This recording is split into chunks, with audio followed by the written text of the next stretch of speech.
Hey, I just installed a new window here, and as you can see, I sealed it with some great stuff. I did a little bit too great of a job and put way too much in, so you can see it is expanding out now. So I'm going to show you how to remove this. Now, it isn't fully dry yet. It's still a little wet. I don't want to touch this yet. You can see right there, I kind of touched it with my hand and it kind of made a mess and stuck there. The best way is to remove this while it's dry. All right, we let this dry. It does take a while. It can take 8 to 12 hours, depending on how thick you put it on. So it's pretty solid at this point. So we're just gonna try to pull some of this off. So fortunately, a lot of this stuff didn't stick on the vinyl. And right here, that's kind of where I was picking at it when it was still wet. So that's the problem when you try to take this off when it's wet. We're just using a razor here to cut. I have a protective glove here. I've cut my hand so many times with razors. It's great to be extra safe when you're doing this.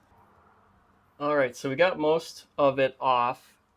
There's not a lot of sticky points because I did let it dry, but we have a couple spots here, especially that one there. Now you might think to use some mineral spirits or a chemical or something, but nothing really dissolves this great stuff glue. You're gonna have to manually scrape it off. I would recommend like a plastic paint scraper. I don't have one, so I'm kind of improvising here with this light switch cover, which has a nice plastic sharp edge, but you don't want to sand. You don't want something, you don't want to use steel wool because that's going to eat up your vinyl. So we'll just kind of go ahead and scrape.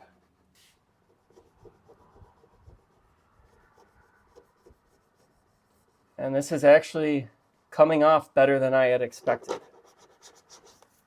You can see I didn't damage the vinyl. Now we'll just kind of check this painted surface here.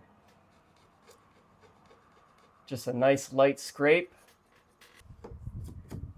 There's a little yellow staining there. I could probably get it better if I really tried, but I'm going to be repainting this anyways. I was mostly concerned about the vinyl, and I'm also not really worried about inside there. I'm going to be putting trim in there anyways. So if you do get great stuff on something that you didn't intend to, don't panic. I would recommend just letting it dry, letting it cure, and then just manually scraping it off with a plastic razor blade or a plastic putty knife or a light switch cover if you don't have anything, and it's not that hard.